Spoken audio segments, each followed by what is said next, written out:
పిల్లలు కావాలని మీ కలను నెరవేర్చుకోండి. సంప్రదించండి హెగ్డే ఫెర్టిలిటీ, హైదరాబాద్, తెలంగాణ.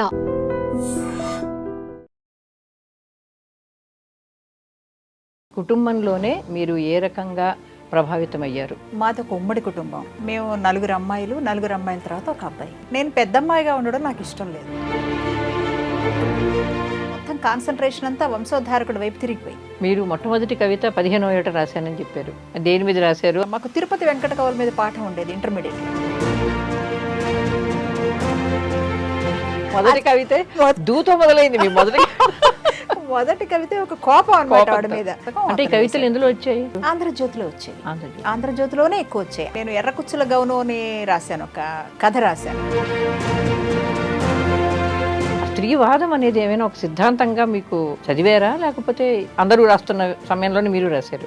నిజానికి నేను చదివిన సాహిత్యం అప్పుడు నేను పట్టుదలగా అన్ని కవి సమ్మేళనాల్లో లేబర్ రూమే చదివేదాన్ని. మీరు పాత్రికేయ వృత్తిలోనే ఎక్కువ కాలం ఉన్నారు. ఆ పత్రికలు మీ రచనకు దోహదం చేశాయా? పత్రికల్లో పనిచేయడం నాకు చాలా ఉపయోగపడింది రచనకి. ఎందుకంటే కాబట్టి చాలా ఉపయోగపడింది నాకు. అంటే పత్రికల్లో కూడా వివక్ష ఉందని మీరు ఎక్కడో అన్నారు. ఫస్ట్ ఎదుర్కొన్నది ఏంటంటే, బాపు గారు ఒక మంచి బొమ్మ వేశారు. ఆ బొమ్మ వేసినప్పుడు నేను ఎంత హర్ట్ అయ్యానంటే, ఇక్కడ స్థాయి ఏమిటి. మీరు రిపోర్టింగ్ కూడా బాగా చేశారు. ఆ రిపోర్టింగ్లో మీరేదో తేడా చేశారని కానీ మీకు తృప్తినిచ్చినవి కానీ ఏమైనా ఉన్నాయా? బరియల్ గ్రౌండ్లో ఒక శవాన్ని తగలబెడుతున్నాడు. వాళ్ళు ఎముకలు, నేల మీద ఎముకలు అవి దొరుకుతాయి మనం తవ్వితే. అక్కడ వాళ్ళు బతుకుతున్నారు. వాళ్ళు అంటే మన భయాలు ఎంత నాన్ సెన్స్, ఆ జీవితాలను చూడడం అనేది. అలాగే నేను స్ట్రీట్ చిల్డ్రన్ మీద చేస్తున్నప్పుడు వాళ్ళ అబ్బాయి వాళ్ళ నాన్నని కాగలించుకుని గుక్కబెట్టి ఏడ్చాడు వాడు. స్త్రీవాదులందరూ ఒకే కాలంలో చాలా మంది రచయితలు కవిత్రులు పైకి వచ్చారు. పోటీ ఉండేదా? చాలా పోటీ ఉంటుంది. ఉండేదా? మిమ్మల్ని ఎప్పుడు బాధించింది ఆ పోటీ? లేదు, చాలా ఎంజాయ్ చేసాం. పోటీ ఏం కాదు, మనకి పితృస్వామ్యం అనేది శత్రువు. మీ కవితల నుంచి మీకు నచ్చిన ఏదైనా 2-3 కవితలను చదవండి. ఈ కవిత పేరు అబద్ధం. అబద్ధం అమెరికా దేశపు తెల్లపిల్లల కళాశాలకు వచ్చింది. మేము గాజురాయి మీద అదే పనిగా అరిగిపోతున్నాం. చాలా బాగుంది. నాన్నను కొనాలి కూడా చదవండి. రొట్టెలకు రేటుంది, చూపులకు చులకనవుతూ గాలికెగిరే మా బట్టలకి రేటుంది. నాన్నలు కావాలి, కిలో ఎంత? ఐ డ్రీమ్ మీడియాలో అక్షరయాత్ర కార్యక్రమాన్ని తిలకిస్తున్న వీక్షకులందరికీ నమస్కారం, స్వాగతం.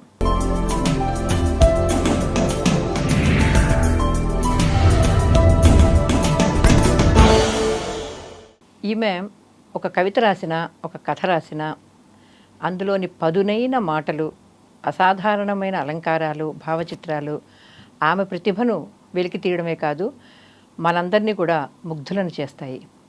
స్త్రీవాద సాహిత్యం గురించి ఎవరెప్పుడు మాట్లాడినా తొలి వరుసలో నిలబడే 4-5 పేర్లలో ఆమె పేరు విధిగా ఉంటుంది. కవిత్వం, కథ, వ్యాసం, కాలం తన ప్రధానమైన మాధ్యమాలుగా స్వీకరించిన రచయిత్రి.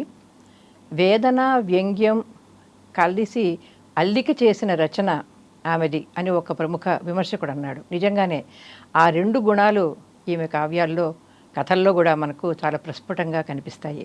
ఆమె పేరు కొండేపూడి నిర్మల. ఆమె ఈనాటి అక్షరయాత్ర అతిథి.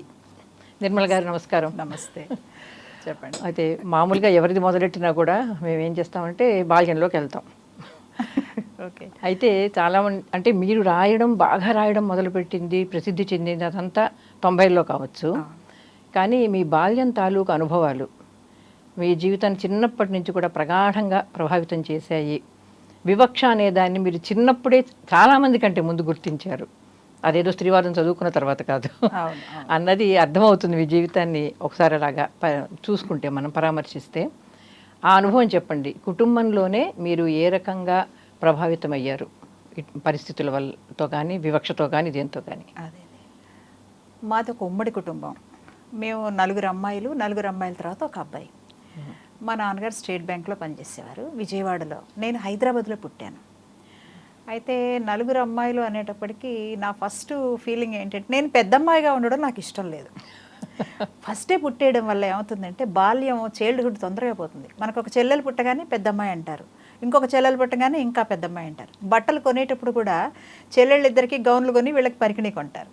ఆ పెద్దరికం ఎందుకో నాకు చాలా ఇరుకుగా ఉండేది. చైల్డ్హుడ్ పోయిన ఫీలింగ్ ఏదో వచ్చేది. ఆ ఫీలింగ్ అలా ఉండగా వివక్ష అనేది నలుగురు అమ్మాయిలు కావడం వల్ల చుట్టుపక్కల అందరూ జోక్గా అనేవారు, వెంకట్రావు గారికి 4 మైనస్లు, 4 మైనస్లు 1 ప్లస్ అని.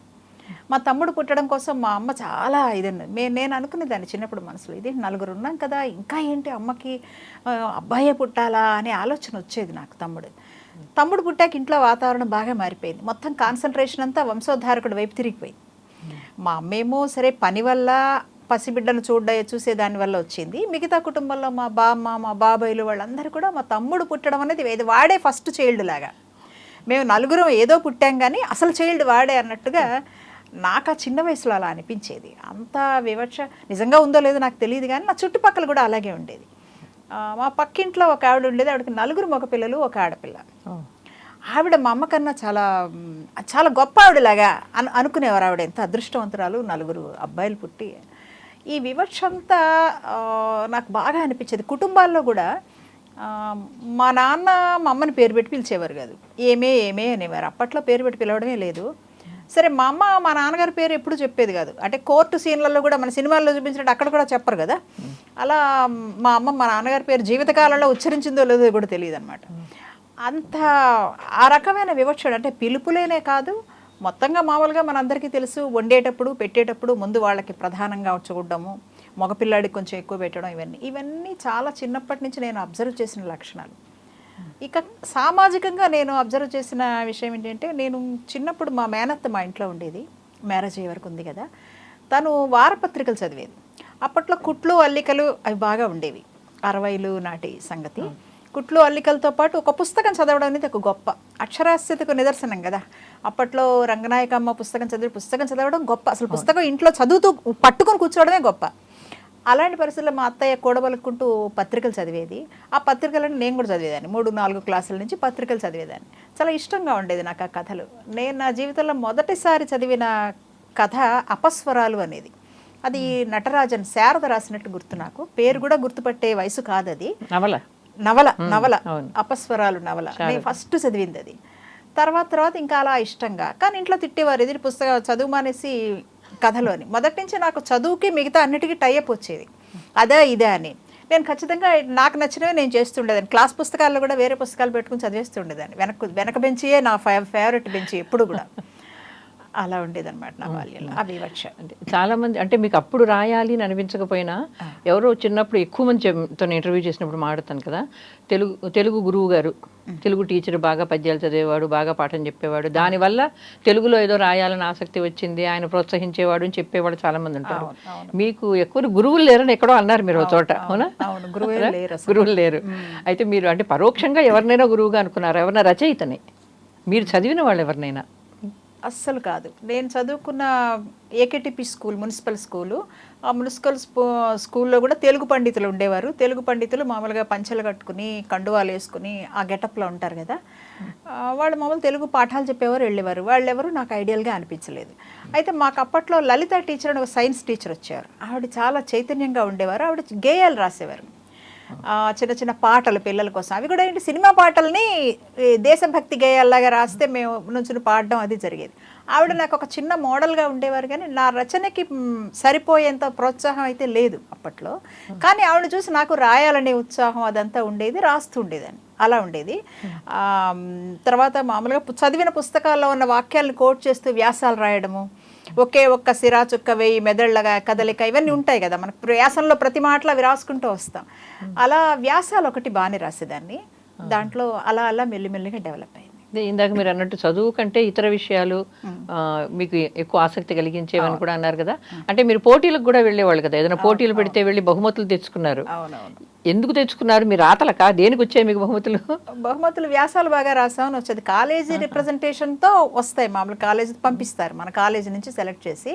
అలా కాకుండా తెల్లారి పరీక్ష ఉన్నా సరే, ఇవాళ పేపర్లో ఎక్కడో తిరువూరులో వ్యాసరచన పోటీ అనగానే బస్సు ఎక్కేసి వెళ్ళిపోయేవాళ్ళం ఇంట్లో స్కూల్కి అని చెప్పేసి వెళ్ళిపోయేదాన్ని.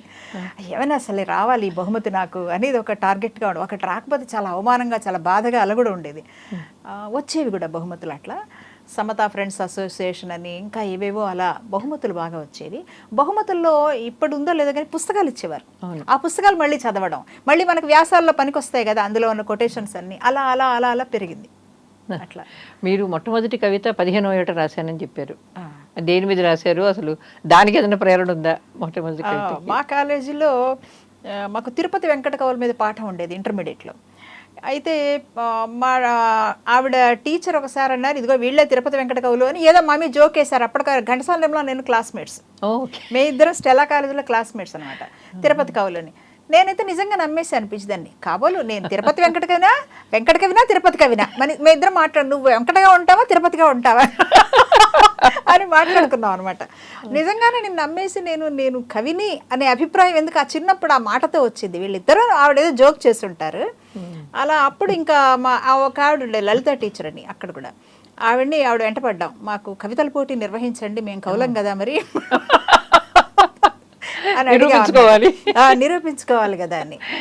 కవులేంటి మీ పట్టు తిప్పి కొడితే 16 ఏళ్ళు లేవు, కవిత్వం ఏంటమ్మా, వ్యాసరచన పోటీలు, వక్తృత్వం పోటీలు అని.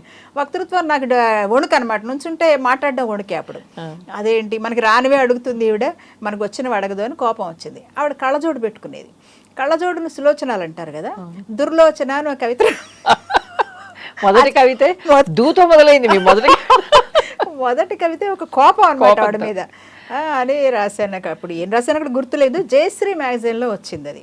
మళ్ళీ పేరుతో వచ్చేస్తే గొడవ అయిపోతుంది కాలేజీలో, అందుకని ఏదో సారంగపాణ్యం ఏదో అలా పేరుతో వేసాం అన్నమాట. అది మొదటి కవిత. అంటే ఇంట్లో మీరు కవితలు రాస్తున్నారని అది తెలుసా? ఇంట్లో వాళ్ళకి తెలుసా? వాళ్ళు ఏమైనా అనేవాళ్ళ? ఇంట్లో ప్రోత్సాహం ఉండేదా, లేకపోతే ఎందుకు వచ్చిన కవితలు అనేవారు? ఎందుకు వచ్చిన కవిత్వాలు ఏమిటవి, అదేదో ఖాళీగా ఉండి చేసుకోవాల్సింది కానీ చదువులు మానేసి చేసేది కాదు కదా, అనవసరంగా ఇంత ఫీజులు కడితే నువ్వు వెళ్ళి కవిత్వం రాసుకొస్తే ఎట్లాగా అని ఉండేది మా నాన్నగారు వాళ్ళకి. అసలు అంత రహస్యం కదా, కవిత్వం రాయడమే రహస్యమైనప్పుడు మరి అది పబ్లిష్ అయినా ఆ రహస్యం పబ్లిష్ అయినప్పుడు రహస్యంగా ఉంచుకోవడం కష్టంగా ఉంటుంది, పంచుకోవాలి వెంటనే. దానికి తాపత్రయపడేదాన్ని. ఎవరితో పడితే వాళ్ళతో చెప్పేదాన్ని, అచ్చయింది తెలుసా అని పక్కింటి వాళ్ళు వెనకింటి వాళ్ళతో, ఇంట్లో తప్ప అందరితో చెప్పేదాన్ని. ఇంట్లో చెప్తే తిడతారు కదా, నేను రాయొద్దంటే రాస్తున్నావు, పైగా అందులో వచ్చిందని చెప్తావేమిటి అని అనేవారు ఇంట్లో. అంత ప్రోత్సాహం ఉండేది కాదు ఇంట్లో, తెలియదు దాని గురించి, దానికి ఉన్న గౌరవం గురించి తెలియదు. అంటే వీటిలోంచి బయటికి వచ్చి మీరు మొట్టమొదటి సంకలనం వేసినప్పుడు సందిగ్ధ సంధ్య వేశారు, మొట్టమొదటి సంకలనం కదా. అది వేసిన సమయానికి నిజానికి మీకు వేగుంట మోహన్ ప్రసాద్ లాంటి మహాకవి మీకు ముందు మాట కూడా రాశారు. అప్పుడు మీ మీద ఉన్న ప్రభావాలు చెప్పారు మీరు అందులో. తిలక్, శేషేంద్ర శర్మ ప్రభావం ఉంది అని ప్రస్తావించారు మీరు. అంటే అప్పటికి మీకు కొంచెం మీ రంగం ఇది, మీ మాధ్యమం ఇది, మీరు ఇది చెయ్యాలి అనే ఒక స్థిరత్వం వచ్చిందా? అంటే అభ్యంతరాలు, ప్రోత్సాహాలు లేకపోవడాలు వదిలేసి వాటిని పట్టించుకోకుండా.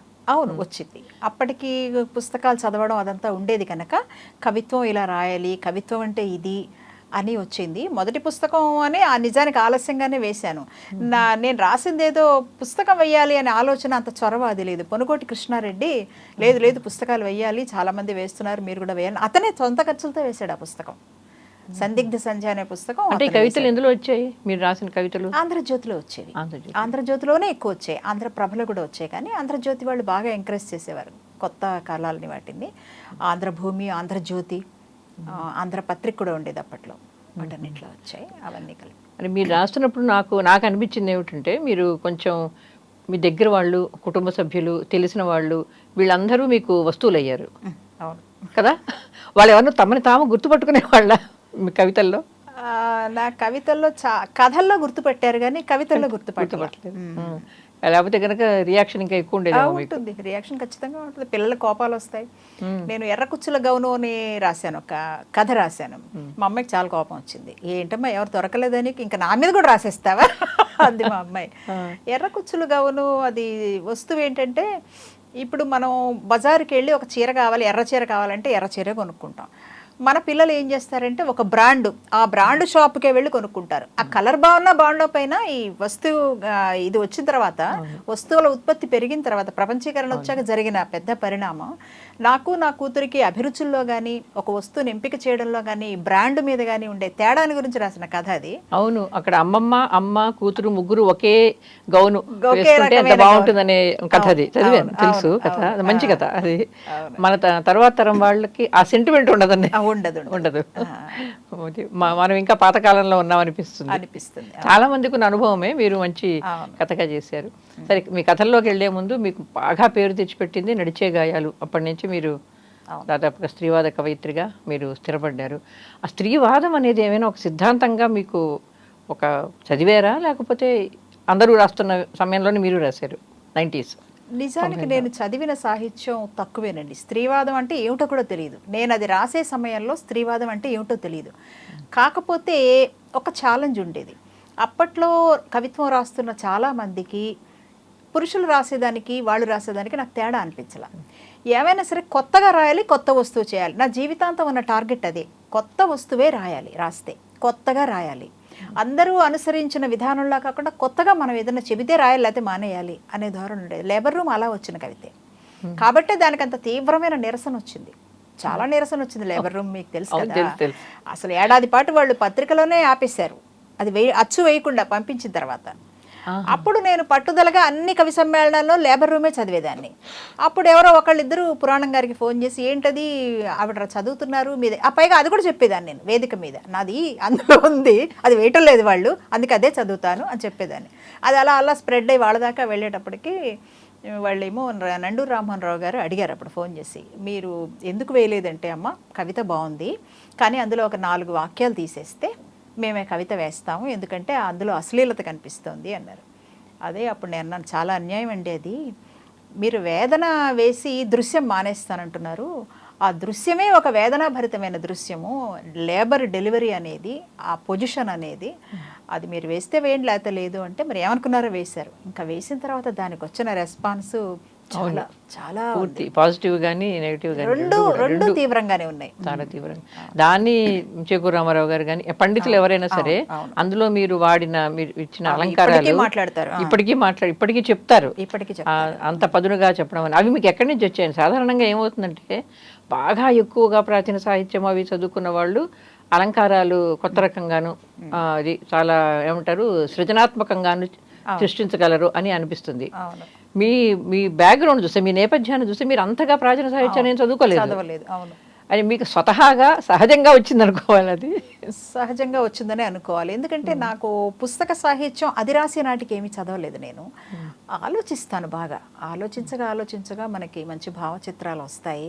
సరే, కొత్తగా రాయాలనే తాపత్రయం కూడా ఒకటి ఉంది కనుక గున్గా రాసినవి అవి అట్లా. అది దానికి మీకు చాలా పేరు వచ్చింది, అదే మీకు విమర్శకు తావిచ్చింది. ఇప్పుడు మీకు అప్పుడు మీకు అందరికీ తెలిసిన విషయమే, అందరికీ స్త్రీవాదం విన్న వాళ్ళందరికీ తెలిసిందే, చాలా తీవ్రమైన వ్యతిరేకతలు వచ్చాయి స్త్రీవాదానికి. మీరు దాన్ని సమర్థించుకోవాలి అని ప్రయత్నించారా? సమర్థించుకోవాలి, లేదు మేము రాసింది కరెక్ట్ అని చెప్పడానికి ప్రయత్నించారా? వీళ్ళకి చెప్పాల్సిన అవసరం లేదనుకునే వాళ్ళ మీరు? చాలా సమర్థించాం. మా మీద కరపత్రాలు కూడా వచ్చిన దశలో మేమందరం చాలా ఎక్కువ పెట్టి చాలా కవిత్వం రాసాం. చాలా తీవ్రంగా సమర్థించిన వాళ్ళలో నేనున్నాను. చాలా తీవ్రంగా, అది చాలా కరెక్ట్, మేము చాలా కరెక్ట్గా మాట్లాడుతున్నాము, మీరు ఆత్మకథలు కూడా అబద్ధాలను మాట్లాడుతున్నారు, మా అనుభవాలను అవమానిస్తున్నారు అంటూ ఒక కవిత కూడా అందులో ఉంది. చాలా. అయితే మీరు ఇప్పుడు ఉద్యోగాలు, మీ వృత్తిపరంగా చూసినప్పుడు, మీరు కవిత్వం రాయడం ఎప్పుడు మానలేదు, వృత్తిపరంగా చూస్తే మీరు పాత్రికేయ వృత్తిలోనే ఎక్కువ కాలం ఉన్నారు. ఉదయం కానీ, సుప్రభాతం కానీ, వార్త కానీ, గత పత్రికల్లో ఎక్కువ పనిచేశారు. ఆ పత్రికలు మీ రచనకు దోహదం చేశాయా? ఎక్కడైనా ప్రతిబంధకంగా అనిపించాయా? అక్కడ కూడా ఎటువంటి వాతావరణం ఉండేది? పత్రికల్లో పనిచేయడం నాకు చాలా ఉపయోగపడింది రచనకి. ఎందుకంటే నేను ఇంట్లో కూర్చొని రాయడం అంటే ఊహించి రాయాలి, లేదా ఇంకో టీచరో ఇంకొక ఏ ఉద్యోగంలో అయినా కానీ నా పరిధి చిన్నగా ఉండేది. ఒక జర్నలిస్ట్గా ఉండటం వల్ల నేను ప్రజల్లోకి, నేను సమస్యలోకి వెళ్ళి అక్కడ రిపోర్ట్ చేయాల్సిన పరిస్థితి నుంచి నాకు చాలా క్లారిటీ వచ్చింది, ఒక డెప్త్ దొరికింది నాకు. నా వస్తువు విస్తృతి పెరగడానికి అసలు నా ఉద్యోగ జీవితం చాలా చాలా ఉపయోగపడింది. పైకి చాలా వైవిధ్యభరితమైన ఉద్యోగాలు చేశాను నేను, కాబట్టి చాలా ఉపయోగపడింది నాకు అది. అంటే పత్రికల్లో కూడా వివక్ష ఉందని మీరు ఎక్కడో అన్నారు, పత్రికా రంగంలో ఉంటుంది. పత్రికా రంగంలో నేను బాగా ఫేస్ చేశాను. ఆంధ్రజ్యోతిలో ఫస్ట్ ఎదుర్కొన్నది ఏంటంటే, ఫస్ట్ మేము ఆంధ్రజ్యోతి, నేను డిగ్రీ ఫైనల్ ఇయర్ ఎగ్జామ్స్ రాసినప్పుడే ఆ సెలవుల్లో, వేసంగి సెలవుల్లో పబ్లికేషన్ ఇది వచ్చింది, మనకి యాడ్ వచ్చిందనమాట. ఆంధ్రజ్యోతిలో సబ్ ఎడిటర్లు కావాలని వచ్చినప్పుడు సరే వెళ్ళాం, రిటర్న్ టెస్ట్ అవన్నీ అయింది. అందులో జాయిన్ అయిన తర్వాత చాలా కొత్తల్లో వెళ్ళిన నెల రోజుల్లోనే బాపు గారు ఒక మంచి బొమ్మ వేశారు. అంటే ఉగాది అనుకుంటా, ఉగాదికి ఒక కొత్త పెళ్లి కూతురు తలుపులోంచి ఇలా ఎవరి కోసమో ఎదురు చూస్తున్న బొమ్మ ఒకటి ఉంది. ఆ బొమ్మ వేసినప్పుడు పురాణం గారికి అది అందరికీ నచ్చుతుంది, చాలా అందంగా ఉంది ఆ బొమ్మ. దీని మీద ఎవరైనా మంచి ముఖ చిత్రం వ్యాఖ్య రాస్తే బాగుంటుంది అని అనుకున్నారు వాళ్ళు. అనుకున్నప్పుడు అమ్మాయిలు ఉన్నారుగా, కొత్త అమ్మాయిలు, మేము ఇద్దరం అనమాట, నేను నిర్మల, వాళ్ళు రాస్తారో, ఆ ఏజ్ గ్రూప్ వాళ్ళు అయితే రాస్తారు అని నన్ను అడిగారు. అడిగితే నేను భయపడ్డాను, అమ్మో బాపు గారు దానికి మనం రాయడమా అనుకుని. భయపడినా కానీ సరే ట్రై చేస్తాను సార్ అని ఇంటికి వెళ్ళి రాశాను. చాలా తెల్లవారులు ఆలోచించి చాలా కవితాత్మకంగా ఒక వ్యాఖ్య రాశాను. ఆ వ్యాఖ్య వాళ్ళకి బాగా నచ్చింది. పురాణం గారు వాళ్ళు అసలు జిరాక్సులు తీసుకుని నండు రామ ఇంటికి వెళ్ళి కూడా చదువుకున్నారనమాట.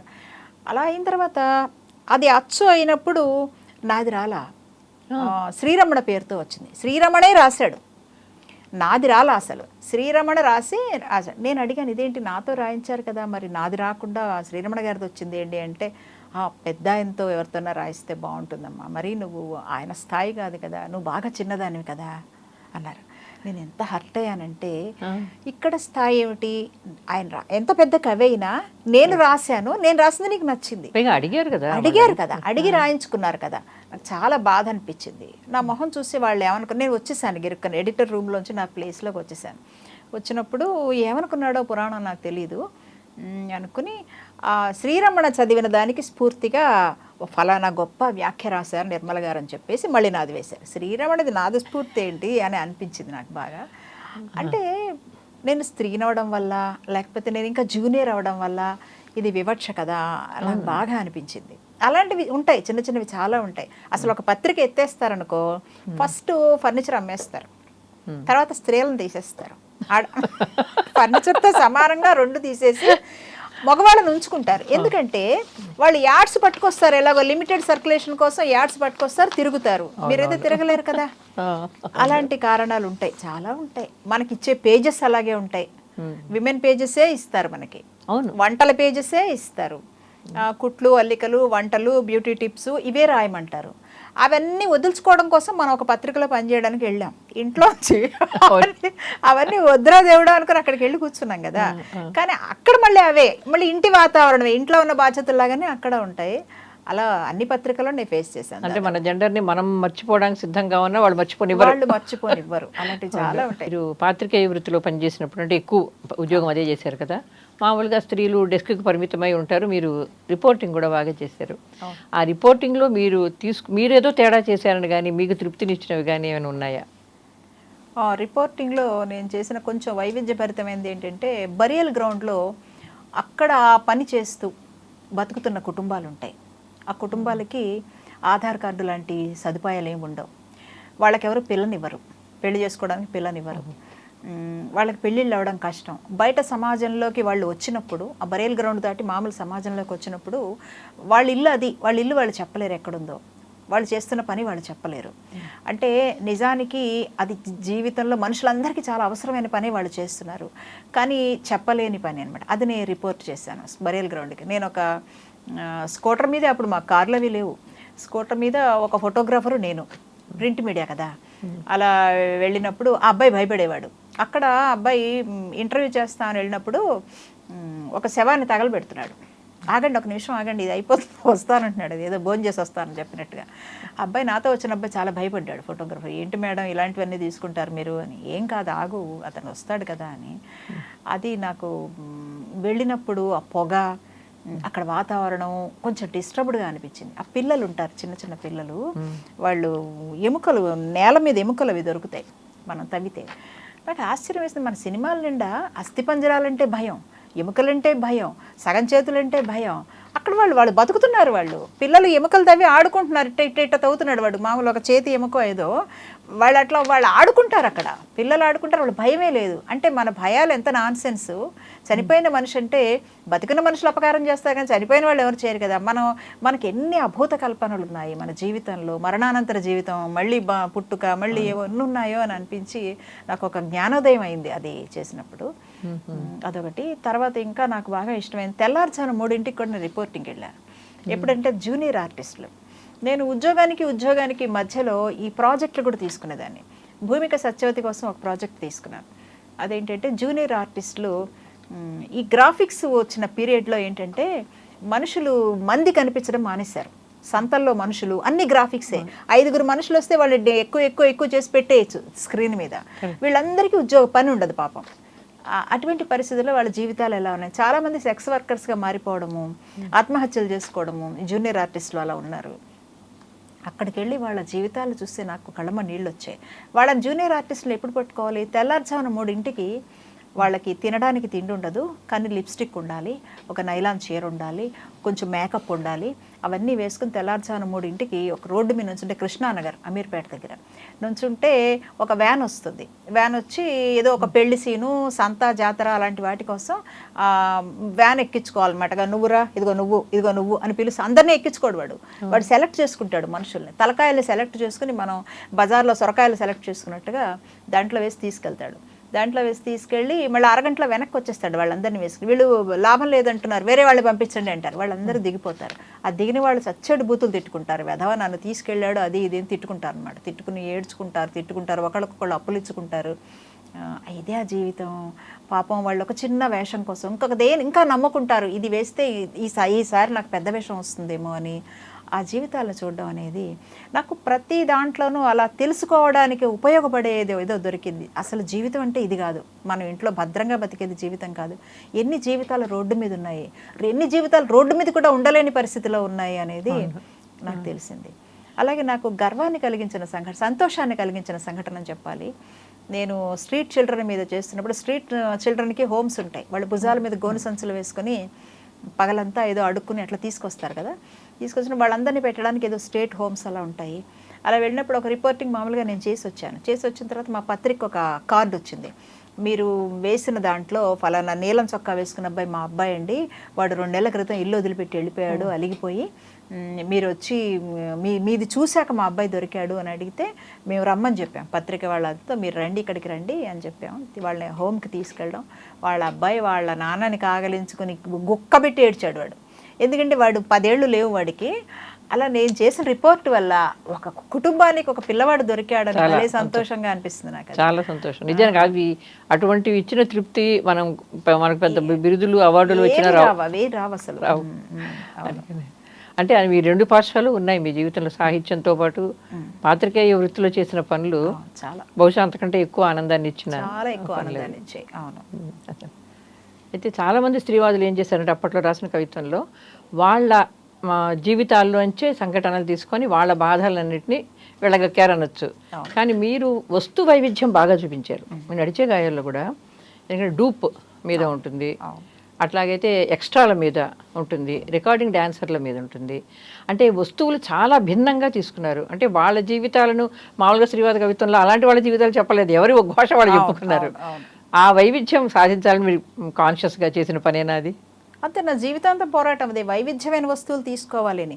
అయితే లక్కీగా ఆ 2 వస్తువులకు కూడా నాకు అనుభవంలో ఉన్నవే. ఇప్పుడు డూప్ అనే కవిత ఉంది కదా, మా 10th క్లాస్లో ఇస్మత్ అని ఒక అమ్మాయి ఉండేది, చాలా అందంగా ఉండేది అమ్మాయి. 15 ఏళ్ళు ఉంటాయి కదా. మేము మా డ్యాన్స్లో మెయిన్ రోల్ అమ్మాయి. ఎప్పుడైనా డ్యాన్స్లో చాలా అందంగా ఉన్న అమ్మాయిని పెడతారు కదా. ఆ అమ్మాయి చాలా పెద్ద అయిన తర్వాత నేను ఒక సినిమాలో ఒక వ్యాంపు పోర్షన్, అది కూడా ఒక రేప్ సీన్లో నటించే పాత్ర, చిన్న పాత్ర కనిపించింది. అమ్మాయికి చిన్నప్పటి నుంచి సినిమాల్లో చేరిపోతానబ్బా అని అందరూ నువ్వు బాగుంటావు అంటారు కదా, సినిమాలో చేరిపోతా అంటూ ఉండేది. కానీ ఆ అమ్మాయి వేసిన వేషం అది నాకు చాలా హర్ట్ అనిపించింది. అది ఆ వేషానికి, ఎక్స్ట్రా వేషానికి ఆ అమ్మాయి ఇది. తర్వాత ఇంకా రికార్డింగ్ డాన్సర్ అయితే మామూలు ఇళ్ళకి వచ్చి స్ట్రీట్స్లో జరుగుతూ ఉంటాయి కదా, అది కూడా నేను చూశాను. ఆ అమ్మాయిలు ఇంటికి వచ్చి రికార్డింగ్ డ్యాన్స్ అయిపోయిన తర్వాత మా పక్కింట్లోనే అక్కడ రుద్రంగిలో అమ్మాయి ఒక్కటే సబ్బెట్టి మొహం తోమేస్తోంది. ఏంటబ్బా అంత తోమేస్తున్నావు అంటే, అమ్మ ఇంట్లో తెలియకూడదు అని. రికార్డింగ్ డ్యాన్స్ వేసిన తర్వాత ఏంటంటే ఆ అమ్మాయి ఏదో ఉద్యోగం చేస్తున్నానని చెప్పి రికార్డింగ్ డ్యాన్స్ వేస్తుంది అనమాట. అది రాశాను అప్పుడు. అది అంటే ఆటోబయోగ్రఫికల్ అంటే ఇందాక అన్నారు పెద్దమ్మాయి కావడం నాకు ఇష్టం లేదని, పెద్దమ్మాయి అనే కవిత రాశారు. అవునా? నిజంగానే మళ్ళీ మీ అమ్మ కడుపులోకి వెళ్ళి మళ్ళీ పుట్టి ఈసారి గారాభంగా పెరుగుదామని. కానీ అప్పుడు పెద్దమ్మాయిగా పెరగకూడదుగా, ఏకైక అమ్మాయిగా పెరగాలి. నేను కొంతమందితో అది కూడా చెప్పేదాన్ని, నేను ఒక్కతేనబ్బా, నాకెవరు లేరు. ఇప్పుడు వాళ్ళందరూ మా బాబాయ్ గారు అమ్మాయిలు అనమాట. ఎవరికి చెప్పేవాడు? చిన్నప్పుడు, చాలా చిన్నప్పుడు నాకు చిన్నగా ఉండడం ఇష్టం కదా. మరి వాళ్ళందరూ ఎవరు, మీ చెల్లెళ్ళంతా ఉన్నారు కదంటే వాళ్ళు మా బాబాయ్ గారు అమ్మాయిలు వాళ్ళంతా. అంత ఇష్టం అనమాట. అవునా? కాబట్టి ఎప్పటికి వచ్చే జన్మలో అనుకోవచ్చు, ఒక్కతే పుడతారు, ఇంత గట్టిగా కోరుకుంటున్నావు కాబట్టి వచ్చే జన్మలో అలా పుట్టచ్చు. అదే ఇంకొకటి ఏంటంటే మాతృత్వం మీద కవిత్వంలో కానీ కథల మీద సరే, లేబర్ రూము అవి తెలిసిన మదర్ సీరియస్ చాలా కవితల్లో మనకు అమ్మ మాతృత్వ భావన అనే దాని మీద మంచి కవితలు చాలా ఉన్నాయి. కథల్లో కూడా తీసుకుంటే ఆ సబ్జెక్ట్ ఉంది. మాతృత్వాన్ని గ్లోరిఫై చేయడం మీద చాలా ఎక్కువ ఆగ్రహం ప్రకటించినట్టు అనిపిస్తుంది. మీరు అవునా? ఆ అంశం మీద ఎక్కువ ఫీల్ అయ్యారు? అది నా జీవితంలో ఉంది. నేను ఉద్యోగం చాలా ఇష్టంగా చేస్తున్న దశలో నాకు మ్యారేజ్ అవ్వడం, తనకి కరీంనగర్ ట్రాన్స్ఫర్ అవ్వడం, ఆ పల్లెటూళ్ళల్లో అసలు దినపత్రిక కూడా చదవని ఊళ్ళల్లో తను ఉండడము, నా కెరీర్ ఒక 10 ఏళ్ల పాటు బ్లాక్ అయిపోయింది ఆ చిన్న చిన్న ఊళ్ళల్లో తిరగడం వల్ల. ఈ మాతృత్వం వల్ల కదా నేను ఇంత పిల్లల్ని పెంచడంలో ఉన్న సంతోషం ఎలాగూ ఉంటుంది, కానీ నేను ఇది కోల్పోతున్నానుగా. అది కోల్పోవడం వల్ల ఏమైందంటే ఆ 10 ఏళ్ళు కెరీర్ బ్రేక్ అంటే మాటలు కాదు. మళ్ళా నేను వచ్చి ఉదయంలో చేరినప్పుడు మళ్ళీ ట్రైనింగ్గా చేరాల్సి వచ్చింది. ట్రైనింగ్ పూర్తి చేసుకున్న ఆంధ్రజ్యోతిలో నేను పెళ్లి చేసుకున్న దాన్ని మళ్ళీ వచ్చిన తర్వాత మళ్ళీ ఆంధ్ర నాకు ఇదివరకు ఎప్పుడో చేస్తుంటే 10 ఏళ్ళు అయిపోయింది కదమ్మా, జీతం కోసం అనుకో, జీతం తక్కువ ఇవ్వచ్చు కదా ట్రైనీస్కి అయితే. ట్రైనీగా మామూలుగా 3 నెలలు చేయండి, తర్వాత మీకు జీతం పెంచుతామని. అది నాకు బాగా ఆగ్రహంగా బాధగా అనిపించింది అనమాట. ఓహో, ఎందుకంటే మామూలుగా స్త్రీలు మాతృత్వం గురించి రాసినప్పుడు ఆగ్రహంగా రాయడం అన్నది స్త్రీవాదం వచ్చాకే వచ్చింది. అది వేరే పార్శ్వం చూపించడం అనేది. మీ దానిలో ఆగ్రహం కొంచెం ఎక్కువ కనిపించింది నాకు, అందుకు అడుగుతున్నా. అది స్వీయానుభవం నుంచి వచ్చింది. ఇంకోటి మీ శీర్షికలు చాలా బాగా పెడతారు, అది చాలా కాన్షియస్గా పెడతారా? పత్రికల ప్రభావం దాని మీద ఉందా అని. పురుగులందు పుణ్య పురుగులు వేరయ్యా, అవునా? అవునా? నాన్నను కొనాలి, నాన్నల్ని కొనాలి, అది కిలో ఎంత, ఇలాంటి టైటిల్స్ ఉన్నాయి కదా మేము. మల్టీనేషనల్ ముద్దు, ఇలాంటి ఈ శీర్షికల పట్ల కూడా మీరే పెట్టారా? ఎడిటర్లు పెట్టేవాళ్ళ? మీ పత్రికా అనుభవం దోహదం చేసిందే దానికి? ఎడిటర్లు పెట్టరు, ఎలాగూ మనం రాసే పోయిటరీకి. వాసుదేవరావు గారికి నా ఆర్టికల్స్ చాలా ప్రత్యేక శ్రద్ధతో దిద్దేవారు, ఏదో నా వాక్యం బాగుంటుందని. దిద్దితే నాకు నచ్చేది కాదు. ఏమిటో ఆయన నేను రాసిన వాక్యం మార్చి ఇంకోటి రాసిన నాకు నచ్చేది కాదు. అట్లా ఏంటి సార్, నేను ఇంత ఎక్స్పీరియన్స్తో రాస్తున్నాను కదా అనేది అనమాట. ఒప్పుకునేదాన్ని కాదు నేను నా అక్షరాన్ని సరి చేయడం. నేను ఒక మూడ్లో ఒక పద్ధతిలో రాసినప్పుడు అలా చేయకూడదు కదా అనిపించేది. ఇష్టం నాకు. నేను టైటిల్ కోసం బాగానే ఆలోచిస్తాను. కొన్నిసార్లు నాకు ముందే టైటిల్ తడుతుంది, తర్వాతే కథ రాస్తాను, కథ కానీ కవిత కానీ. అలా కూడా జరిగిన సందర్భాలు ఉంటాయి. అంటే ఆ వస్తువులో ఉన్నటువంటి ఆగ్రహమో లేకపోతే నేనేం చెప్పదలుచుకున్నానో అది నాకు టైటిల్లో కనిపించాలనేది ఒక తాపత్రయం ఉంటుంది. అది కొంచెం ప్రత్యేకంగానే ఉంటాయి టైటిల్స్ చాలా వరకు. అవునండి. మీ కవితా సంపుటాల్లో బాధా చెప్తున్నది మీకు ఎక్కువ ఇష్టమని అన్నారు, ఎందుకు? కారణం ఏమిటి? అది ఎక్కువ దగ్గర ఎందుకు అయింది? బాధాసప్త అనేది నాకు ఆ పేరే ఇష్టం. అందులో ఉన్న కవితలు బాగా ఇష్టం. అంటే మొదటిసారిగా నేను అందులో కొంచెం ఒక ఇంటర్నేషనల్ సబ్జెక్ట్ తీసుకున్నట్టు అనిపిస్తుంది బాధాసప్త నది అనేది. బహుశా ఆ పుస్తకం దగ్గర నుంచి నేను ఇంకొంచెం వైడ్ క్యాన్వాస్ మీద వస్తువులు తీసుకున్నాను. అంటే అప్పటికి మల్టీనేషనల్ ప్రభావము అవన్నీ ఉంటాయి కదా, అవి తీసుకోవడం వల్ల ఎందుకో అది ఇష్టం నాకు. ఆ పేరు, ఆ పుస్తకం ఇష్టం. సన్న పుస్తకం, కవితలు తక్కువే ఉంటాయి దాంట్లో. అందులో ఉన్న కవిత్వంతో నేను బాగా ఐడెంటిఫై అవుతాను. ఇష్టం అవన్నీ. టీ నీళ్లు అలాంటివన్నీ ఉన్నాయి కదా. అదే గాథా సప్తశతికి మీరు అనుకరిస్తూ బాధా సప్త నదిని పెట్టినట్టుగా తెలుస్తుంది. అది తెలుస్తుంది, అందుకని అది ఓకే. అది మీరు ఇంకా కథల దగ్గరకు వస్తే, మీ కథల దగ్గరకు వచ్చామనుకోండి, మీ శత్రుస్పర్శ మొట్టమొదటి కథ, తర్వాత 20 ఏళ్ళకి కానీ మీది రెండోది రాలే కదా. అది మొదటిది వచ్చినప్పుడు మీరు గమనించారో లేదో కానీ దాని నిండా చైతన్య స్రవంతి శిల్పం, అబద్ధం కథ ఉంది. అబద్ధం కథ మొత్తం చైతన్య స్రవంతి శిల్పంలో నడుస్తుంది. అంటే అటువంటి శిల్పం మీరు అది తీసుకున్నారనే ధ్యాసతో మీరు రాశారా? అస్సలు ఓనమాలు తెలియదు నాకు ఆ శిల్పం గురించి. వస్తువుతో మనం ఎక్కువ ఐడెంటిఫై అయినప్పుడు కానీ, నా కవిత్వంలో కూడా ఫస్ట్ పర్సనే ఉంటుంది ఎక్కువగా. ఐడెంటిఫై అయినప్పుడు అలా రాయడం ఇష్టం అని అనిపిస్తుంది అంతే. అది అలా రాయాలని ప్లాన్ కాదు, అసలు నా పద్ధతే అది. రాయడం నా పద్ధతి, నా శైలి అదే, అంతే. అవును, దాదాపు అన్ని కథలు అలాగే ఉంటాయి. దాదాపు అన్ని కథలు ఫస్ట్ పర్సన్లో ఉంటాయి. అలా అయితేనే నేను ఎక్కువ ప్రజెంట్ చేయగలను. పైగా నేను కన్ఫ్యూజ్ కూడా అవుతాను, ఎక్కువ పాత్రలు పెట్టుకోను. పాత్ర ఉన్నట్టు మర్చిపోతారా? పాత్ర ఉన్నట్టు, లేకపోతే ఏ పాత్ర ఏది చెప్పిందో ఇవి మర్చిపోతానేమని భయం కూడా ఉంటుంది నాకు. అందుకని తక్కువ పాత్రల్లో చెప్పాలని. ఎందుకంటే ఏదో ఒక పాత్రతో ఐడెంటిఫై అవ్వడం అనేది మామూలుగా రచయిత్రకు ఉంటుంది. ఈవెన్ మీరు కన్యాశుల్కం చూసినా కూడా మీకు మధురవాణిలో గురజాడే కనిపిస్తాడు కదా. కాబట్టి ఒక రోల్తో మనం ఐడెంటిఫై అయినప్పుడు ఫస్ట్ పర్సన్ ఎక్కువ సౌకర్యంగా ఉంటుంది రాయడానికి. అలా దానిలో కూడా ఆలోచనలు నిజానికి అందులోని కథలన్నీ శత్రుస్పర్శలో కథలన్నీ ఏమిటంటే మనం 2వ పేజీయో 3వ పేజీకో వచ్చే వరకు వస్తువు అర్థం కాదు అసలు, ఏం చెప్తున్నారని అర్థం కాదు అసలు. ఈ కథలో ఏం చెప్తే చివరికి అర్థం అవుతుంది అనుకోండి, మొత్తం కథ వస్తుంది. కానీ ఆ చైతన్య స్రవంతి వల్ల అది ముందు ఈ ఆలోచనల ఒరవడి ఫలితంగా వెలువలా వస్తుంది. అందుకని అది గమనించి చేశారా లేదా అని. అది అంటే మామూలుగా చైతన్య స్రవంతి శిల్పం వాడిన రచయితలందరూ కాన్షియస్గా చేశారు మగవాళ్ళు, అందుకు చెప్తున్నా. శ్రీశ్రీ కానీ, రావిశాస్త్రి కానీ, కొంత బుచ్చిబాబు కానీ, అంపశయ్య, నవీన్ కానీ, వీళ్ళందరూ ఈ శిల్పం వాడుతున్నాము అనే కాన్షియస్నెస్తో చేశారు. ఓహో, మీరు అలా చేయలేదు, అందుకు అడుగుతున్నాను. దానిలో అది ఉన్నట్టు కూడా ఎవరు చెప్పలేదు, చెప్పరు. అది కూడా ఏదో కొత్తగా చేయాలనే తాపత్రయం కొద్దీ చేసింది కావచ్చు. రెండో పుస్తకంలో కూడా అలాగే ఉందా? అలా లేదేమో. 2వ పుస్తకం తగ్గింది బాగా, అంటే మామూలు సంప్రదాయ కథనం వచ్చేసింది. ఎచ్చటికి పోతావి రాత్రి, అక్కడికి వచ్చేసరికి అది కొద్దిగా మారింది. అయితే ఇంకొకటి నేను గమనించింది, అది మామూలుగా స్త్రీవాదం అనేసరికి స్త్రీ పురుషులు ఇద్దరూ సాధించాల్సినది, ఇద్దరు కలిసి పనిచేయాలి అనే కాన్సెప్ట్ ఉంటుంది కదా. మీ శత్రు స్పర్శలో మాత్రం స్త్రీ పురుషులు వర్గశత్రువులాగా కనిపిస్తారు. నేను అలాంటి మీరు ఒప్పుకుంటారా? అవునా కాదు? ఎప్పటికీ కాదండి, స్త్రీ పురుషులు. నాకున్న ఫ్రెండ్స్లో అబ్బాయిలే ఎక్కువ మంది ఉంటారు అన్నమాటకు వస్తే. మీ రచనలో అలా అనిపించదు. శత్రు స్పర్శలు అందరూ నెగటివ్ గానే ఉంటారు, మగవా పాత్రలు అన్నీ నెగటివే, మొత్తం అన్ని కథలు ఒకటి కాదు ఒక కథ. అందుకని ఏదో వర్గశత్రువులు చేసేసారనిపిస్తుంది అది చదివితే. అవునా, ఇది మంచి అబ్జర్వేషనే. నేను కూడా అనుకోలేదు అలా. టాపిక్స్ అంటే ఎద్దుపుండు అలాంటివి తీసుకున్నప్పుడు అవి నా చుట్టుపక్కల జరిగిన సంఘటనలోంచి తీసుకున్నాను, పెయిన్ ఉన్న చోటే తీసుకున్నాను కాబట్టి అలా ఉండొచ్చు. కానీ నిజానికి అబ్బాయిల్ని సపోర్ట్ చేస్తూ రాసింది మీకు రెండవ దాంట్లో కనిపిస్తాయి. గోదావరి రాత్రిలో పరిణతి బాగా ఉంది, అక్కడికి వచ్చేసరికి పరిణతి బాగా ఉంది. వాన బురద అలాంటి కొన్నివి అటువైపు పురుషుల వైపు నుంచి స్త్రీలు అస్తమానం అపార్థం చేసుకుంటే వాళ్ళు ఎంత బాధపడతారు అనేది రాసిన కూడా ఉన్నాయి. మొదటిది నేను కాన్షియస్ గా చేసింది కాదు, అనుకోకుండా జరిగి ఉండొచ్చు. బస్ వర్గశత్రువులు అనేది నేను ఒప్పుకోను. అదే ఎవరు ఒప్పుకో, దానిలో అంత గాఢంగా ఉందనిపించింది నాకు. అందుకే పైగా శత్రుస్పర్శ అనే కథే లేదు అసలు. లేదు లేదు, మీ చివరి మాట మినహా తప్పిస్తే అందులో శత్రుస్పర్శ అనే కథ లేదు కదా అసలు. అంటే మొత్తం విషయాన్ని శత్రువు అనే పదం మీరు వాడటం వల్ల అన్నాను నేను. మీరు మొత్తం కథలకి అదే చెప్పారు. శత్రువు అని పెట్టడం వల్ల ఎంత నష్టం అంటే ముట్టుకోలే ఎవరు అసలు. అదే అంటున్నా, అసలు ఎవరు ముట్టుకోలేదు, అది ఎవరు చదవలేదు. శత్రువు అని ఈవిడే రాస్తే మనం ఎందుకు చదవాలనుకున్నారో ఏమిటో. అది ఎక్కువ మందికి వెళ్ళలేదు, ఎక్కువ మందికి వెళ్ళే సాధనాలు కూడా నాకు తెలియదు ఇప్పటికీ కూడా. అది అంటే మీ రచనల మీద ఏదైనా సమీక్షలకు పంపడం, విమర్శకుల అభిప్రాయాలు ఏమైనా వ్యక్తం చేస్తే వాటిని పరిగణనలోకి తీసుకోవడం, అవి చేశారా? మీకు విమర్శకులకు మధ్య ఎలా ఉండేది ఉంటుంది?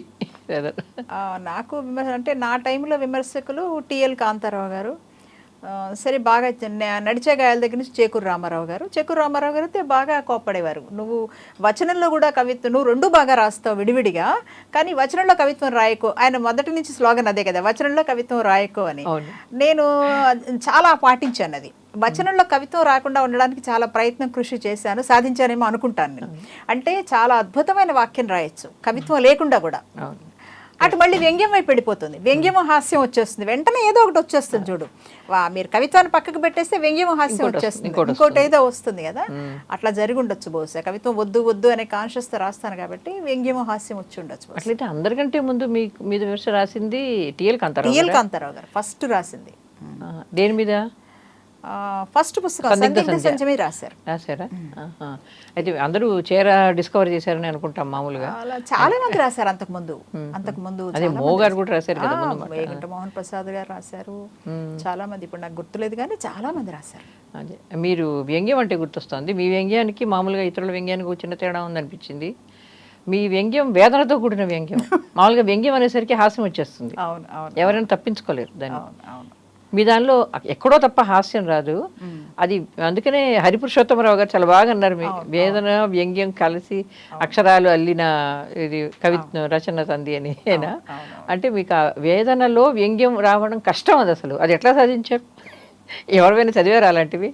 అది కొన్ని విషయాలు తెలియదండి రైటర్కి. ఇప్పుడు కడుపులో బిడ్డ తయారవుతుంది, వీడు ముక్కు ఇలా ఎందుకుందంటే మనం చెప్పలేము, దాని అంతటా అలాగే ఉంటారు అంతే. అది ప్రయత్నించింది కాదు. సహజంగా రెండు ఉంటాయి. వేదన ఎలాగో ఉంటుంది, వ్యంగ్యం నాకు ఇన్బర్త్ ఉందేమో, బైబర్త్ ఉండొచ్చు బహుశా, అందుకని అలా వచ్చిందేమో. ఇప్పుడు మీకు పతంజలి చదవండి, ఇంకా అలాంటి వాళ్ళు ఉన్నారు కదా కొంతమంది, అవన్నీ ఇష్టం నాకు బహుశా. వాళ్ళంతా బాగా ఇష్టం అవడం వల్ల నేను కూడా ఇది సాధించగలిగానేమో తెలియదు అంతే. అదే అవి రెండు చాలా స్పష్టంగా కనిపిస్తాయి దానిలో. ఇక మీ ఎచ్చటికి పోతావి రాత్రి, అసలు ఆ కథే చాలా మంచి కథ. మా కథ ఆ సబ్జెక్ట్ మీద రాయాలని ఎవరో అనుకోరు అసలు. స్త్రీవాదులు అయితే అసలు రాయరు, అటువైపు నుంచి ఆ కోణం నుంచి రాయరు కదా.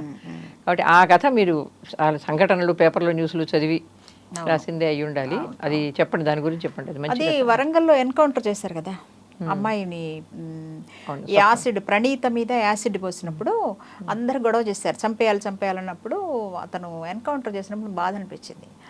అలా ఎన్కౌంటర్ చేసినప్పుడు చనిపోయిన వాళ్ళలో నా కొడుకుంటే నేను ఎలా ఫీల్ అవుతాను నేను ఆలోచించి అది కథగా రాశాను. అంటే తల్లిదండ్రుల కోణం నుంచి రాయడం. తల్లిదండ్రుల కోణం నుంచి నిజంగా ఈ కుటుంబానికి ఎంత వేదనో ఆ కుటుంబానికి అంతకంటే ఎక్కువ వేదన. వీళ్ళ వేదనకు ఒక సానుభూతి ఉంటుంది, వాళ్ళ వేదనకు అసలు ఏమీ ఉండదు, తరిమి కొడతారు వాళ్ళు. అది ఆ పెయిన్ రాయాలనిపించింది నాకు. చాలా మంచి సబ్జెక్ట్, ఎవరు రాయలేదు ఆ సబ్జెక్ట్. అవును, ఆ కథ చదివి చాలా ఇంప్రెసివ్గా, మీ బెస్ట్ కథ నా ఉద్దేశంలో అది. ఎందుకంటే అందులో అందుకని మీ కథల్లో ఆడవాళ్ళు ఎవరు ఆనందంగా ఉన్నట్టు కనిపించరే అనేది కూడా ఒక దిగులు ఉంది. మీ స్త్రీవాదం రాస్తున్నప్పుడు ఆడవాళ్ళకి అప్పుడప్పుడు ఆనందంగా చూపించచ్చు కదా. చూపించలేదా ఏమో మరి, ఏమో నాకు అనిపించింది. అంటే మీరు అంటే కాన్షియస్గా చేయలేదు అంటున్నారు ఏది కూడా. అంటే మీరు ఒక రచన చేసిన తర్వాత మళ్ళీ దాని మీద ఏమైనా మీరు ఆలోచిస్తారా, ఇది కరెక్ట్గా చేశానా, ఇలా చేశానా, పునరాలోచించడం? కథకైతే ఆలోచించను, కానీ కవితని బాగా ఎక్కువ సార్లు ఎడిట్ చేస్తాను. బాగా ఎడిట్ చేస్తాను నేను. తర్వాత నేను ఒకసారి రాసేసిన తర్వాత మళ్ళీ నాకు అది నచ్చదు ఎందుకో, అయ్యో ఇలా కాదు ఇంకోలా రాయాలి అనుకుంటాను. అదే వస్తువు మీద దానికి వ్యతిరేకంగా రాసినవి కూడా ఉన్నాయి. అలా కూడా ఉన్నాయి. వానా బురద అంతే. వానా బురదలో అదేంటంటే ఒక సంఘటన, నాకు ఒక మిత్రుడు ఉండేవాడు సునీల్ అని. అతను ఏం చెప్పాడంటే, మీరు ఎప్పుడు రండి స్త్రీల వైపే రాస్తారు, పురుషులకు కూడా ఉంటాయి కష్టాలు. ఏంటి నీకు వచ్చిన కష్టం ఏంటి చెప్పంటే, వాళ్ళ అక్క ఎవరో తన ఫ్రెండ్ని స్కూటర్ మీద తీసుకెళ్ళమన్నాడు, ఫలానా చోట దింపిరా వెళ్ళి వాళ్ళ ఫంక్షన్కి వచ్చింది ఆవిడ అని చెప్పిందిట. ఇంకా అబ్బాయి స్కూటర్ మీద ఎక్కించుకున్న దగ్గర నుంచి అడుగడుక్కి అనుమానిస్తున్నావు, ఇటెందుకు తీసుకెళ్తున్నావు, అటుకుదా ఇల్లు. ఆవిడకి తెలియదు దారి, కానీ నాకు తెలుసు అని చెప్పడం కోసం, తెలియదు అని చెబితే అదేదో మోసపోతాననే భయంతో అదే అనుభవం చెప్పాడు అతను నాకు. ఏంటండి ఆవిడ వయసు ఏంటి నా వయసు ఏంటి, అంత అనుమానం ఏంటి నా మీద అని ఏదో చెప్పాడు వాడు. చెబితే అబ్బాయి కొంచెం విలనీగా ఉంటాడు, గడ్డం అదంతా కొంచెం హెఫ్టిక్ పర్సనాలిటీ అలా ఉంటాడు అనమాట. మరి నీ పర్సనాలిటీ చూసి భయపడిందేమో ఆవిడ అని నేను అన్నాను. అది ఆ రోజు నవ్వుకున్నా కానీ నాకు మనసులో ఉండిపోయింది. అందుకని అదే స్కూటర్ మీద నేను వెనకాల ఉంటే ఎందుకని నేను వాడిని అనుమానిస్తాను అనేది ఒక కోణంలో కవిత రాశాను. ఆ తర్వాత ఆ అబ్బాయి అనుభవాన్ని తథాతథంగా కథ రాశాను. ఒకే వస్తువు మీద ఒకే వస్తువు మీద కథ వ్యాసం కూడా రాసినట్టున్నారు. వ్యాసం కూడా రాశాను, దాని మీద వ్యాసం కూడా రాశాను. అలా కూడా జరుగుతుంది. నా జర్నలిజం అనుభవంతో అలా చాలాసార్లు జరుగుతుంది. ఒక విషయాన్ని మనం రిపోర్ట్ చేసి వచ్చేస్తాం, కొన్నిసార్లు హాంట్ చేస్తుంది మన నాన్నలు కొనాలు అంతే. అది నేను రిపోర్ట్ చేసి వచ్చేసి వ్యాసం రాసిన తర్వాత నాకు అది తీరలేదు, అది ఇంకా నాకు వ్యక్తీకరణ సరిపోలేదు అనిపించింది. దానికి పేజ్ లిమిట్ ఉంటుంది, వచనం రాయాలి, మనం ఇంకొంచెం ఎక్కువ ఫీల్ అవుతాం. ఆ ఎక్కువ ఫీల్ అయిన దానికి ఎమోషన్కి దగ్గర కవిత్వం కాబట్టి కవిత్వం నాన్నల్ని కొనాలి అని రాశాను. ఇష్టంగా రాశాను కాబట్టి అది ఎక్కువ మందిలోకి వెళ్ళింది అన్నమాట. మీ కవితలో నాకు కూడా బాగా నచ్చిన కవిత, చాలా మంచి కవిత అందులో. అది మృదంగం, మీ మృదంగాన్ని గురించి ఆలోచిస్తే కాలమ్స్ కదా అవి, కాలమ్స్. ఆ కాలమ్స్లో మాత్రం దాదాపుగా మీకు తెలిసిన మనుషులు, మీ దగ్గర మనుషులందరినీ యథాతథంగా పెట్టేశారు. అది భావ్యమా అన్నది నా ప్రశ్న. అంటే విడిగా సంబంధాలు, వ్యక్తిగత సంబంధాలు చెడిపోవా? అది మీకు అనుకున్నారా, అనుకోలేదా? అట్లా పేర్లు మార్చాను, చాలా మందికి తెలియదు. అంటే వాళ్ళకి తెలుస్తుంది కదా, అందరూ చదువుతారా, మన చుట్టుపక్కల బంధువులు వాళ్ళు చదివేవాళ్ళు ఎంతమంది, పాఠకులు ఎంతమంది నావి చదివేవాళ్ళు కదా. మామూలు నా మిత్రులు వాళ్ళు కొంచెం సాహిత్యం చదువుకున్న వాళ్ళు తప్ప మన బంధుమిత్రులు మన చదవరు కదా అంతగా. అందుచేత నేను అక్కడ సేవ్ అయిపోయాను. సరే అర్థం చేసేసుకున్న మా అమ్మాయి లాంటి వాళ్ళకి కొంచెం కోపం వచ్చింది అనుకో టెంపరీగా. కానీ నేను రాయకుండా ఉండలేనండి, నా వల్ల కాదు. ఏదైనా చూస్తే అది రాయకుండా ఉండలేను నేను, అదొకటి ఉంది, ఇంపల్సివ్ ఏదో ఉంది నాకు. కాబట్టి రాసేస్తాను, తర్వాత విచారించినా కానీ ముందు రాసేద్దాం అనుకుంటా. ఓకే. అంటే దానివల్ల మీరు మార్చుకున్నవంటూ ఏమీ లేవు అయితే మీ ద్వారా? దలుచుకోను కూడా నేను, సొంత ఎవరిని గురించి నేను ఫీల్ అయింది, నేను ఫీల్ అవడంలో నిజాయితీ ఉంటే అది రాసి తీరాలనుకుంటాను. ఒకవేళ అన్యాయంగా వాళ్ళ మీద ఏదో ఆరోపించి రాస్తే అది తప్పు, కానీ నా ఫీలింగ్ నేను ఎలా చెప్పాలి? ఇంకా వ్యక్తీకరణ మనం ఎప్పటి నుంచో మాట్లాడుతున్న వ్యక్తిగతము సామాజికం వేరు కాదని అంటున్నాం కదా, అది రాజకీయం అంటున్నాం కదా, కాబట్టి అది కూడా నాకు రాయాలని అనిపిస్తుంది. స్త్రీవాదులు అందరూ ఒకే కాలంలో చాలామంది రచయితలు కవిత్రులు పైకి వచ్చారు. 90 దశకం అయితే అద్భుతంగా ఉండేది. పోటీ ఉండేదా? చాలా పోటీ ఉంటుంది. ఉండేదా? మిమ్మల్ని ఎప్పుడో బాధించింది ఆ పోటీ? బాధించడం అంటే ఏ రకంగా ఇబ్బంది పెట్టింది అని మీ మధ్య పోటీల వల్ల? స్త్రీవాదుల మధ్య పోటీయా? స్త్రీవాదుల మధ్య లేదు, చాలా ఎంజాయ్ చేసాం. పోటీ ఏం కాదు, అందరం కాదు, ఒక యూనిటీ ఉండేది. ఖచ్చితంగా ఒక యూనిటీ ఉండేది. మనకి పితృస్వామ్యం అనేది శత్రువు, అది సామాజికం అయిపోయింది, అది చరిత్ర అయిపోయింది, అది పురాణం అయిపోయింది, అది ఎవ్రీథింగ్ ఆ పితృస్వామ్యమే అయిపోయింది. కాబట్టి మనం ఉన్న ఈ తక్కువ సమూహానికి మొత్తం అంతా శత్రుపూరితంగా ఉంది, కాబట్టి దాన్ని మనం ధిక్కరించాలి. నువ్వు ఒక కవిత రాయి, నేను 2 రాస్తాను, ఆవిడ 3 రాస్తుంది, ఆ పోటీ ఉండేది, కానీ ఆరోగ్యకరమైన పోటీ ఉండేది, అందరం కలిసి చేసే ఆటలాగా ఉండేది అది. అందుకని ఎవరి మీద విమర్శ వచ్చినా అందరూ రియాక్ట్ దాని మీద ప్రతిఘటించేవాళ్ళు.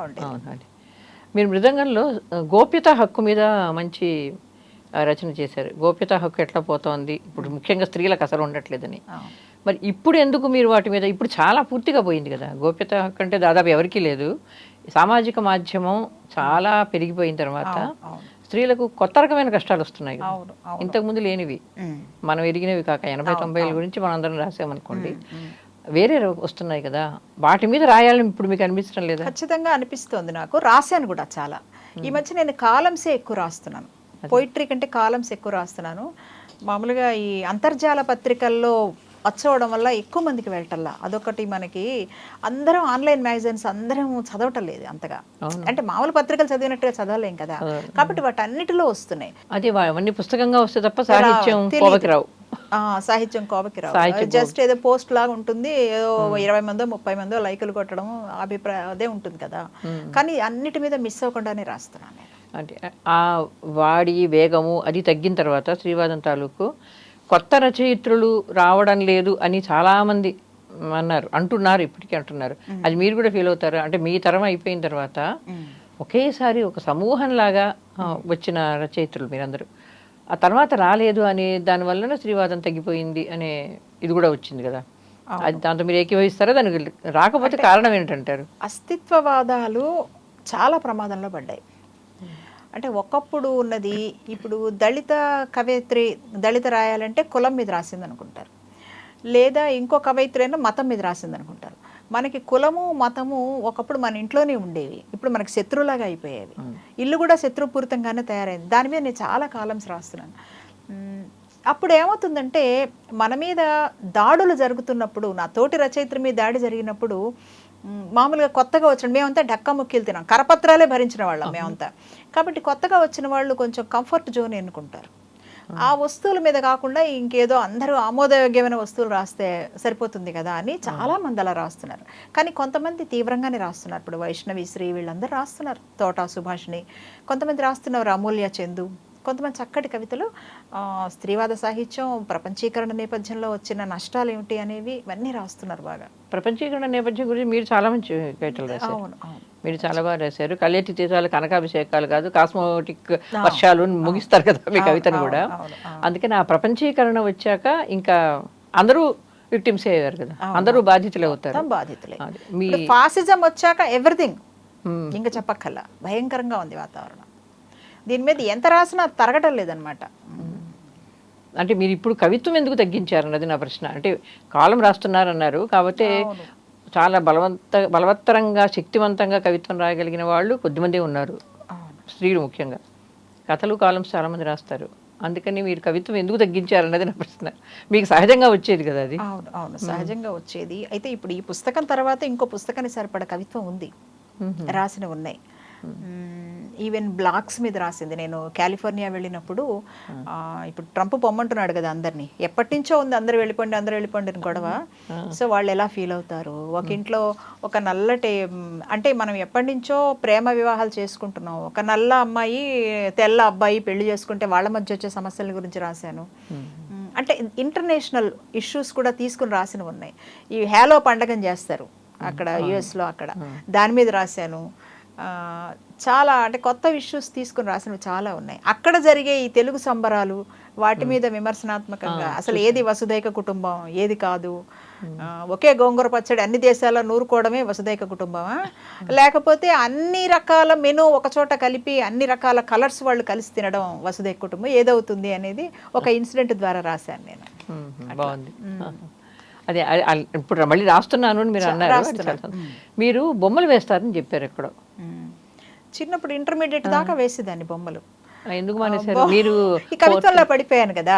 పూర్తిగా మానేశారా బొమ్మలు? అసలు వేయటల్లా, బొమ్మలు వేయటల్లా. అయితే కంప్యూటర్ నా చేతికి వచ్చిన తర్వాత, అది కూడా ప్రపంచీకరణ కారణంగానే మన చేతికి కంప్యూటర్ వచ్చింది, నేను వెబ్సైట్లో పనిచేయడం మొదలుపెట్టాను కదా, అప్పుడు ఇంకా మానేసిన. అప్పుడు ఏమైందంటే ఇంట్లో ఏదో ఫోటో బ్లర్గా ఉంది, మా నాయనమ్మ ఫోటో బాగా చిరిగిపోయి సగం వరకు ఇట్లా చిరిగిపోయి అట్లా ఉందన్నమాట.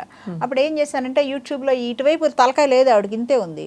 అప్పుడు ఈ తలకాయ తీసి ఇటు కూడా కరెక్ట్ చేసి ఇలా చేయడం ఎక్కడో యూట్యూబ్లో నేర్చుకున్నాను. భలే క్లిక్ అయింది, బాగా వచ్చింది. అరే ఇదేదో బాగానే ఉంది కొత్త రకంగా అని చెప్పేసి ఇంకా అలా ఫోటోల మీద ఎక్స్పెరిమెంట్స్ చేసుకుంటూ వచ్చా. ఇంట్లో వాళ్ళ ఫోటోల మీద చీరల కలర్స్ మార్చడము, హెయిర్ స్టైల్స్ మార్చడము, ఇలా ఇలా ఇలా సరదాగా చాలా చేశాను. అంటే మీరు ఈ కోణం అందరికీ తెలియదు అందుకుంటున్నాను. మీరు వేరే కళలు కూడా చాలా నేర్చుకున్నారన్న విషయం. డబ్బింగ్తో సహా నేను, ఎందుకంటే పత్రికల్లో ఉద్యోగాలు ఎప్పుడు కూడా ఉద్యోగ భద్రత లేదు. ఇప్పుడు సంగతి నాకు తెలియదు కానీ ప్రింట్ మీడియాలో అలాగే ఉండేది. అప్పుడు ఉద్యోగం పోయినప్పుడల్లా ఆ ఖాళీ ఉండేది, ఉద్యోగానికి మధ్య ఉన్న ఖాళీలో ఏదో ఒకటి నేర్చుకుంటూ ఉండేదాన్ని. అందులో ఒకటి డబ్బింగ్. తర్వాత ఒక సీరియల్ స్క్రిప్ట్ రాశాను, ఆ సీరియల్ రాలేదు, వాళ్ళ దగ్గర డబ్బులు లేవు కానీ రాయించేశారు ముందుగా. అట్లా రకరకాలు మొదలెట్టాను కానీ ఏది ప్రపంచానికి కనిపించేలా లేవు అనమాట. కవిత్వం వీడియోలో చదవడం అన్నది కూడా మీరు చేశారు కదా కొంత. అంటే మీ కవిత్వం చదివారా? నా కవిత్వమే కాదు, మొత్తం అందరినీ కలుపుకుంటూ ఒక వస్తువు అనేక కోణాల రూపంలో ఒక 5-6 కవులు కలిసి ఒక చీకటి లేకపోతే ఒక వెలుతురు ఇట్లా ఏదో ఒక వస్తువు తీసుకుని అందరం రాసేవాళ్ళం. 20 మందితో రాయిస్తే 20 మంది వైవిధ్యంగానే రాశారు, ఎక్కడ ఒకళ్ళకొకడు కలవకుండా. అవన్నీ వాళ్ళందరితో చదివించి వీడియోలు చేయించడం అన్నమాట. అంటే వస్తువు ఇచ్చి అప్పటికప్పుడు రాయించిన కవితలు? అప్పటికప్పుడు కాదు, టైం ఇచ్చేదాన్ని, వారం టైం. అంటే వాళ్ళు ఇంతకుముందు ప్రచురించినవి కావు చదివింది? కాదు, ఇంతకుముందు ప్రచురించినవైనా పర్వాలేదు, ఆల్రెడీ నేను రాశాను అనుకున్నవి పర్వాలేదు. అలా అనమాట. ఒక్కోసారి ఏమయ్యేదంటే నేనే ఇచ్చేదాన్ని వస్తువు. ఇప్పుడు ఒక చీకటి ఉందనుకో, జైల్లో చీకటి ఎలా ఉంటుంది, రోడ్డు మీద చీకటి ఎలా ఉంటుంది, శ్మశానంలో చీకటి ఎలా ఉంటుంది, మన ఇంట్లో ఇలా నేను ముందుగా ఇంట్రో రాసేదాన్ని అన్నిటికీ, ఇట్లా ఎట్లా ఉంటుంది మీ దగ్గర అనేది. వాళ్ళు రాసిన కవితలు మళ్ళీ ఎడిట్ చేసుకుని నాకు అనుకూలంగా మార్చి అందరం కలిసి కవిత్వం చదివేవాళ్ళం. అది రికార్డు చేసేదాన్ని. అట్లా 10 వీడియోల దాకా ఉన్నాయి. అట్లా. మీరు వేరే భాషా సాహిత్యాలను చదువుతుంటారా?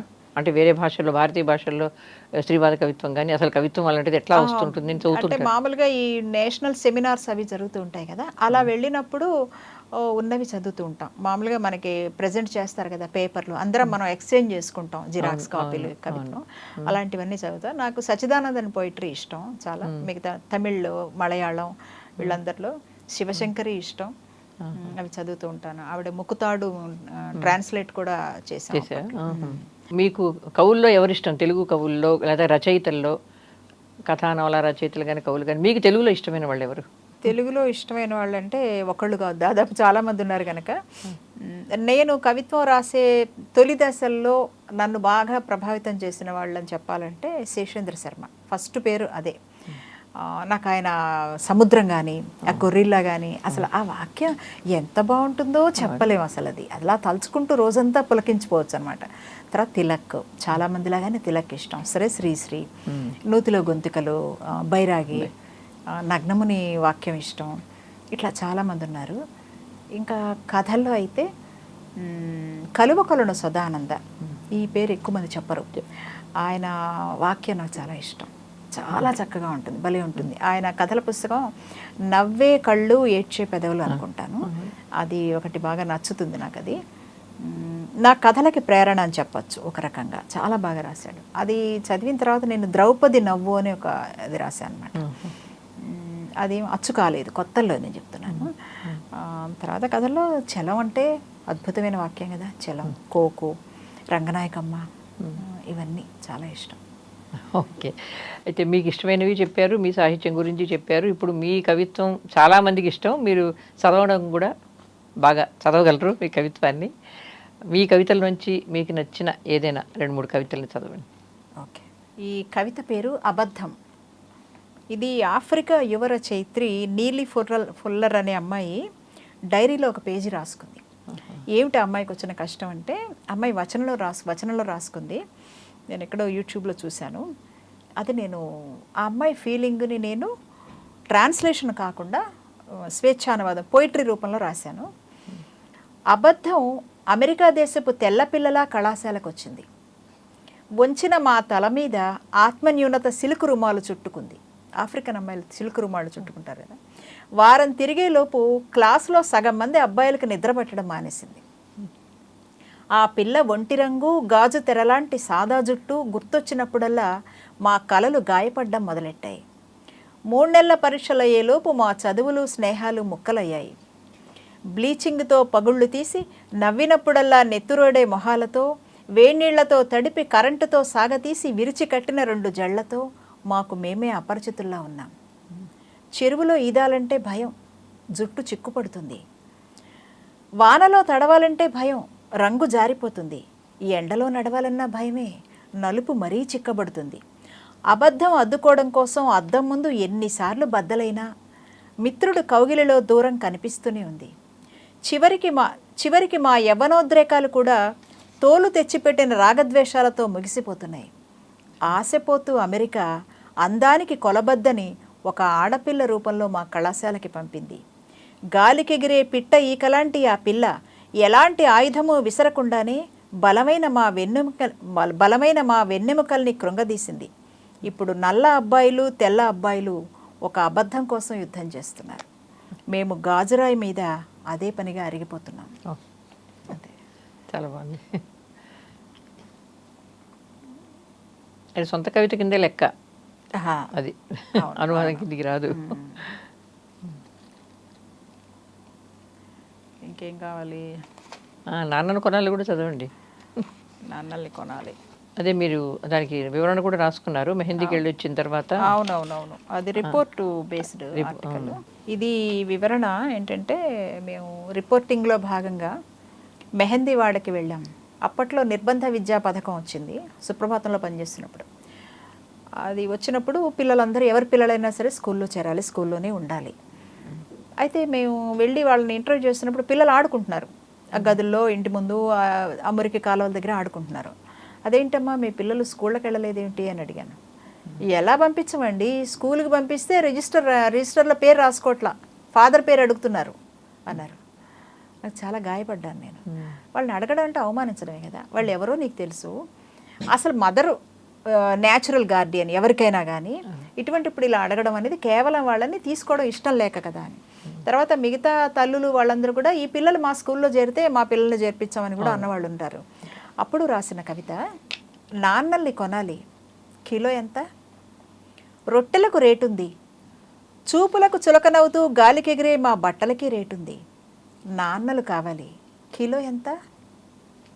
అమ్మ ఒంటి మీద కదుము కట్టిన గాయాల్లో నాన్న చేసింది ఎన్నో గాయమైనా, గాయాల మీద రేపు వాలబోయే ఈగల్లో నాన్న ఉనికి ఎన్నో క్రిమి అయినా, నమ్మి